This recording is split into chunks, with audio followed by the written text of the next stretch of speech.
Man ortiqcha teriga travma berishi, terini zararlantirishi tarafdori emasman. Qaysi muolajani qilsam, yuzimdagi tukka terdirsam, yuzimga uguriylar toshmaydi degan patsientlarim ham juda ham ko'p uchrashadi, lekin 100% aytolmayman. Lazerli epilyatsiya ham to'g'ri bir xillada toshirmaydi, lekin bu ham aniq emas. 50-50. Bittasida toshirsa, bittasida toshirmaydi. Bu ham aniq fakt emas. 100% garantiya bilan aytolmayman, bor lazerli epilyatsiya qildir, yuzingda uguriy bo'lmaydi deya olmayman.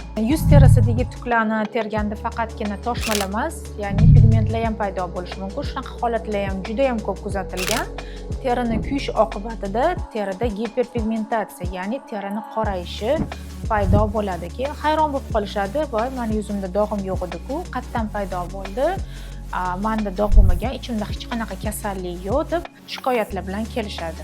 Lekin men 100% aytolmayman, bu protsedurani qilsang, bu muolajani qilsang tuking ketadi deya olmayman. Bu ham 50 ga 50. Kimdadir husnbuzarlar toshishga moyillik juda ham kuchli bo'ladi. Xoh teringizni terasizmi, lazer qildirasizmi, toshmalar baribir paydo bo'ladi.